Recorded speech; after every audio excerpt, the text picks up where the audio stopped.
जी, बिस्मिल्लाहिर्रहमानिर्रहीम। आज हम करने जा रहे हैं जी, लास्ट टाइम PUCIT का ये पेपर हुआ था और वो पेपर का जो क्वांटिटेटिव पोर्शन था मैथमेटिक्स का उसको हम इवेलुएट करने लगे हैं। ये अभी रिसेंटली हुआ है, ठीक है। उसका पहला MCQ उसने दिया हुआ है, the circle pass through the varieties of through the vertices of the triangle. अब ये देखें, ये एक ट्राइंगल है, ये ट्राइंगल होती है और ये वर्टिसेस है। वो कह रहा है कि यहाँ से पास हो रहा है, ये यहाँ से पास हो रहा है। इसका मतलब ये आ गया कि ये जो है ये सरकम सर्कल है। अगर ये वर्टिसेस बाहर से टच करता है, अगर ट्राइंगल अंदर से टच करेगा तो ये होगा साइड्स को, ये वर्टिसेस कहलाती हैं। जो अंदर को टच करता है वो इन सर्कल होता है, ये इन सर्कल होता है। जो बाहर वाला करता है उसको हम सरकम सर्कल कहते हैं, सरकम सर्कल। और फिर यूनिट सर्कल एक सिंपल सर्कल होता है जिसका रेडियस 1 होता है। और फिर ई स्क्राइब सर्कल ये होता है, यहाँ पे देखें, यहाँ पे एक ट्राइंगल आएगी और ये इस तरह से कुछ टच करता हुआ गुजरता है, यानी एक ट्राइंगल को टच करता है साइड को और दो आउटसाइड का होती है। ये हमारी होती है ई स्क्राइब सर्कल। तो उसने पूछा हुआ है कि circle pass through the varieties of a triangle, तो मेरे पास पहला आंसर आएगा सरकम सर्कल, पहला ए ऑप्शन आएगा जी, सरकम सर्कल। जी नेक्स्ट सेकंड क्वेश्चन पूछा हुआ है, the pair of lines of homogeneous second degree. अब होमोजीनियस सेकंड डिग्री आप इक्वेशन देख लें, वो होती है ax² + 2hxy + by²। ये उसने दी भी हुई, ये पूछा हुआ है कि आप बताएं कि रियल एंड कोइंसिडेंट इनमें से कौन सी कंडीशन होती है। याद रखें कि जो रियल और कोइंसिडेंस होती हैं उसकी तीन कंडीशनें होती हैं, h² माइनस AB। अगर ग्रेटर देन 0 आ जाए तो रियल होती हैं, रियल एंड डिस्टिंक्ट। अगर ये लेस देन 0 आ जाए तो इमेजिनरी होता है, जो कि अनडिफाइंड होता है, जिनको हम ड्रा नहीं कर सकते, लाइंस को ड्रा नहीं कर सकते। और अगर h² माइनस AB जो है वो 0 के इक्वल आ जाए, 0 को, या यूं कह लें h² = AB आ जाए, तो इनको हम कहते हैं रियल एंड कोइंसिडेंस। तो उसने यही पूछा है कि कह रहा है कि बताएं कि रियल और कोइंसिडेंस कौन सा है। तो ये हमारे पास ये C ऑप्शन है इसका, कि real and coincidence h² = AB। हाँ जी, थर्ड ऑप्शन, ये A की वैल्यू दी हुई है, ये B की वैल्यू दी हुई है, और पहले कहता आप A + B और A - B करें। तो आप जब A + B करेंगे, जब A + B करेंगे यानी वेक्टर्स को ऐड करेंगे, तो ये हो जाएगा 3i और ये +j और -k और -2 के -3 के। और जब आप माइनस करेंगे A - B को, तो ये हो जाएगा जी हमारे पास i, क्योंकि इसमें से माइनस करना है, तो और -7j आ जाएगा और फिर -k और ये +k आ जाएगा। अब उसने कहा है कि इनको डॉट करें आप, तो A + B है, डॉट नहीं है, ये क्रॉस है, सॉरी डॉट नहीं है, ये क्रॉस है, बेसिकली ये क्रॉस है, क्रॉस A - B। अब जब भी क्रॉस आता है, क्रॉस प्रोडक्ट आता है, तो हम हमेशा इस तरह i j k की फॉर्म में लिखते हैं और फिर 3 1 -3 लिखेंगे, 1 - 7 और 1 लिखेंगे, इसको इवेल्युएट करेंगे। तो जब आप इसको इवेल्युएट करेंगे तो आपके पास ये D आंसर आएगा, इसका रिजल्ट आपके पास D आ जाएगा। हाँ जी, नेक्स्ट क्वेश्चन में उसने पूछा हुआ है कि the radius of the circle, ये एक हमें जनरल इक्वेशन दी है सर्कल की, ठीक है। इस सर्कल की इक्वेशन में जो हमारे पास जो सेंटर होता है वो होता है -g - f। क्या होता है जी? -g और -f होता है, ये सर्कल होता है, ठीक है। अच्छा, और जो रेडियस होता है वो होता है g² + f² - c, ये होता है। तो B ऑप्शन इसका आएगा जी, simple B option. Next question दिया हुआ है, देखें tan x है, उसकी इंटीग्रेशन करनी है। तो इसकी इंटीग्रेशन बेसिकली दो होती हैं, एक होती है -ln cos x + c, एक तो ये होती है, तो ये तो प्लस में दिया हुआ, माइनस में तो नहीं दिया हुआ, और दूसरी होती है ln secant x। तो यहाँ पे देखें ये B पोर्शन आएगा इसका आंसर, ऑप्शन के ln secant x है। इसमें देखें यहाँ पे दिया हुआ है कि a is the first term हो और r जो है वो उसका कॉमन रेशियो और ग्रेटर देन 1 दिया हुआ है GP के अंदर। जब देखो दो कंडीशनें हैं, अगर लेस देन 1 हो तो ये होता है a इंटू 1 माइनस आर की power n over 1 minus R, जब लेस देन 1 हो। और जब ग्रेटर देन 1 हो तो आर एन शुरू में आ जाता है, ये लिखा हुआ है a इंटू आर की n minus 1 over R minus 1। तो सी ऑप्शन इसका सही आएगा, ये लेस देन 1 के लिए और ये ग्रेटर देन 1 के लिए। अच्छा जी, नेक्स्ट क्वेश्चन दिया हुआ है कि ये इक्वेशन दी हुई है और बताओ कौन सा फंक्शन है। अच्छा, ये याद रखें जो एक्सप्लिसिट फंक्शन होता है उसमें आइदर साइड पे एक वेरिएबल आता है, जैसे कि यहाँ पे आया हुआ है। इम्प्लिसिट कुछ इस तरह से होता है 2xy is equal to Y. तो ये देखें दो वेरिएबल एक ही साइड पे आ रहे हो, इसको हम इम्प्लिसिट फंक्शन कहते हैं। कांस्टेंट फंक्शन यहाँ पे वेरिएबल आ रहा है तो कांस्टेंट फंक्शन तो है ही नहीं है ये, और इन्वर्स की कंडीशन ये बनती नहीं है। तो ये मेरे पास कौन सा आया, ये एक्सप्लिसिट फंक्शन मेरे पास है। नेक्स्ट आंसर आया। हाँ जी, नेक्स्ट क्वेश्चन देखें, उसने दिया हुआ tan theta is equal to 1/3 under root. आपने सिर्फ इसकी वैल्यू बतानी है। 1/√3 tan थीटा में किसकी वैल्यू होती है, तो ये 30 की वैल्यू होती है और इसको रेडियन में देखें तो π/6 कहते हैं। तो ए ऑप्शन इसका आ जाएगा। नेक्स्ट देखें, उसने लॉ ऑफ टेंजेंट के बारे में पूछा हुआ। लॉ ऑफ टेंजेंट में एक चीज़ याद रखिएगा, जैसे कि यहाँ पे दिया हुआ है कि यहाँ पे माइनस आ रहा है, इधर भी माइनस आ रहा है, इधर प्लस आ रहा है, इधर भी प्लस आ रहा है। बीटा है तो बीटा और गैमा है, तो बीटा की साइड बी आएगी, गैमा की साइड सी आएगी। ठीक है, तो ये ऑप्शन बन रहा है। बाकी आप ऑप्शन देखेंगे तो यहाँ पे प्लस आ रहा है, ये गलत हो गया, ये प्लस आ रहा है, ये भी गलत हो गया, ये अल्फा आ रहा है लेकिन यहाँ बीटा है, बी आना चाहिए था, तो ये भी गलत हो गया। तो इसका ऑप्शन डी आ गया। अब ये देखें, ये पूछा हुआ है cot 30 और cot 45 की tan 35 की वैल्यू। tan 45 होता है 1, ये होता है 1। cot 30 की वैल्यू होती है √3, तो इनको प्लस करेंगे तो ये बी ऑप्शन आ जाएगा, इसका बी ऑप्शन आएगा। अच्छा जी, नेक्स्ट क्वेश्चन में पूछा हुआ है कि sin theta less than 0, cos theta less than, और टर्मिनल आर्म बताएं किस क्वाड्रेंट में आता है। इस sin थीटा लेस देन 0 का मतलब है कि ये नेगेटिव होगा, ठीक है, और cos थीटा लेस देन 0 का मतलब है ये भी नेगेटिव होगा, यानी दोनों नेगेटिव होंगे। तो आप इसका क्वाड्रेंट ड्रा करें जी। नेगेटिव पहले आप साइन थीटा को चेक करें, साइन थीटा नेगेटिव किस में होता है, 3rd में और 4 में, और cos थीटा नेगेटिव किस में होता है, वो 3rd में आएगा। तो इसका मतलब 3rd क्वाड्रेंट आएगा आपका ऑप्शन, तो ये सी ऑप्शन आपके पास है।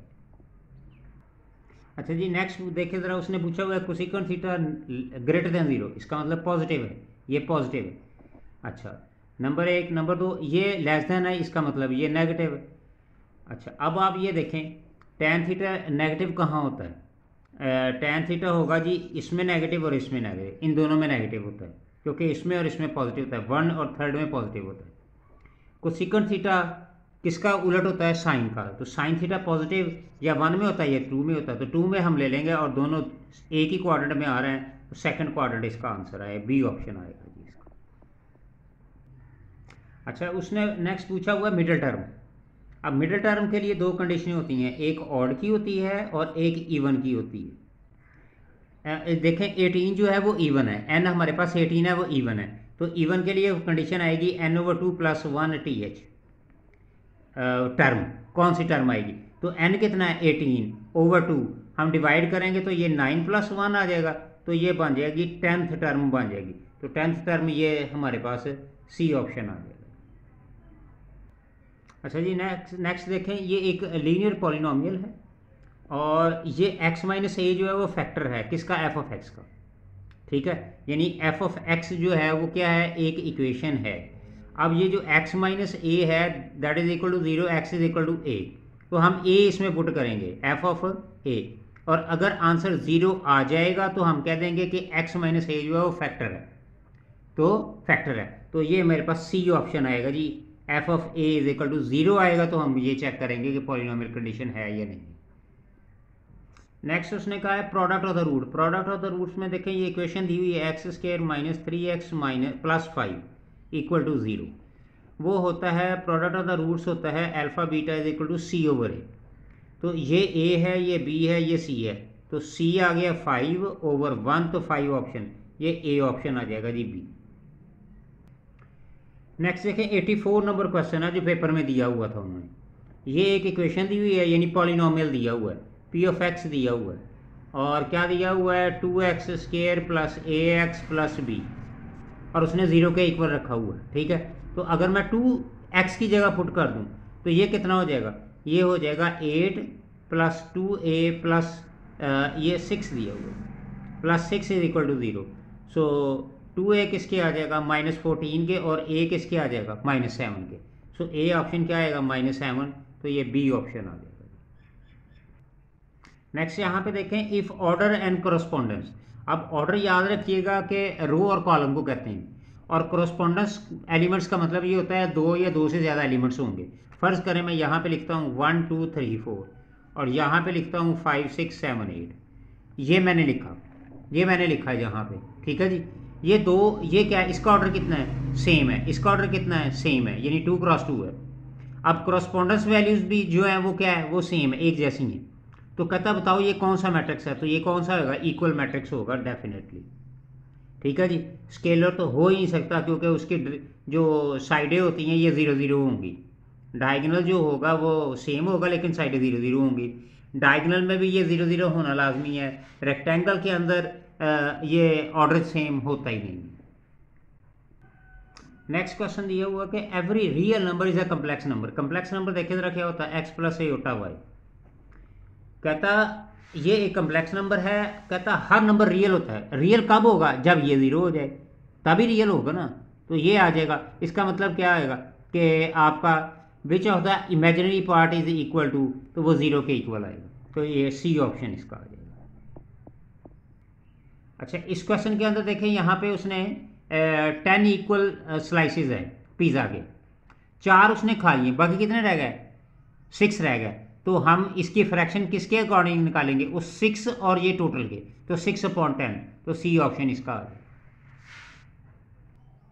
नेक्स्ट क्वेश्चन देखें, a students need to read 300 pages books in 10 days. यानी कहता है एक बुक है 300 पेजेस हैं, वो 10 दिनों में कंप्लीट करता है। If the student reads the same pages each day, how many pages should read per day. तो 300 पेजेस हैं, 10 दिनों में कंप्लीट करता है, तो आप इसको डिवाइड कर दें तो कितना आएगा, 30 डेज आ जाएंगे, 30 पेजेस आ जाएंगे पर डे वो इसको रीड करता है। तो सी ऑप्शन इसका आ जाएगा। नेक्स्ट क्वेश्चन में कहता है ए फ्रूट सेलर 35 मैंगोज है, he sells 12 mangoes to 1 customer and 8 mangoes to another customer. तो 35 में से 20 उसने सेल कर दिए, बाकी कितने रह गए, 15 मैंगोज रह गए। यही उसने पूछा हुआ कितने, तो डी ऑप्शन इसका आ गया। देखें नेक्स्ट पूछा हुआ है कोइंसिडेंस लेवल ऑफ 95%। तो इसकी हमने परसेंटेज बतानी है। तो 95% को आप लिख लो 95/100 का लो, तो ये क्या आ जाएगा, ये आ जाएगा 95.95। लेकिन ये क्या होता है, 1 में से निकालना होता है, 1 माइनस 0.95, तो ये आ जाएगा 0.05 आ जाएगा। तो ये बी ऑप्शन आ जाएगा। यहाँ पे इस क्वेश्चन में देखें, यहाँ पे उसने कहा है 20% स्टूडेंट्स जो है उसने वेयर ग्लासेस पहने हुए हैं, 30% जो है वो कॉन्टैक्ट है, और 10% ये दोनों ने पहने हुए हैं। आपने परसेंटेज सिर्फ बतानी है of the student the class where either glass या कॉन्टैक्ट। देखिए 30 और ये 20, 50% हो गए, और 10 दोनों ने पहने हुए हैं। तो बाकी मेरे पास कितने रह जाएंगे, कि कितने परसेंटेज आ जाएगी, तो वो 40% इनकी रेशो आ जाएगी। हाँ जी, पूछा हुआ है the range of the data set is defined, यानी रेंज की डेफिनेशन। रेंज की डेफिनेशन होता है मैक्सिमम में से मिनिमम को माइनस करना। तो ये देखें, ये बी ऑप्शन के difference between maximum and minimum value. तो बी ऑप्शन इसका जो है वो करेक्ट आंसर है। हाँ जी, इस क्वेश्चन के अंदर देखें the sum of 2 number is 35। 2 number है उनका 35 बनते हैं। ठीक है, अब हम लेट कर लेते हैं कि एक नंबर ए है और दूसरा कहता है 8 and 1 if 1 number is 8 more than the other number.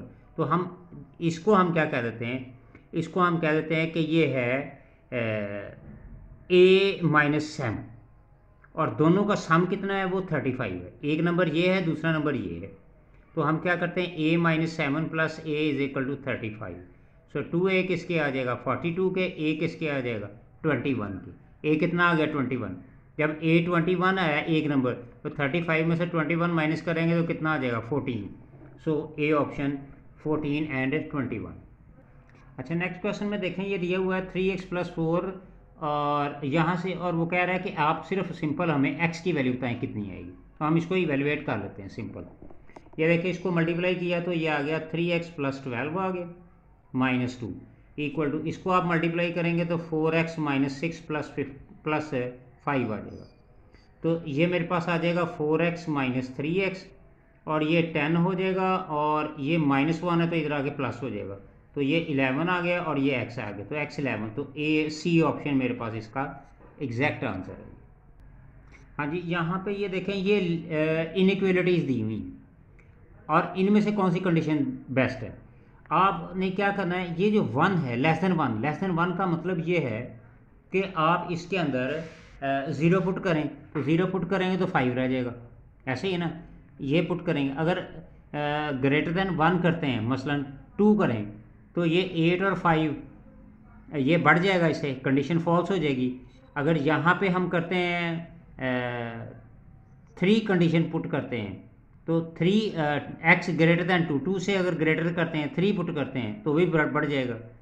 तो इसका मतलब ये है, ये कंडीशन तो इससे भी कम है ना, तो इसलिए हम x 1 पुट करेंगे तो हमारी कंडीशन, ये वाली जो कंडीशन है ना, ये वाली कंडीशन हमारी ये फुलफिल हो जाएगी। सो x < 1 आ जाएगा।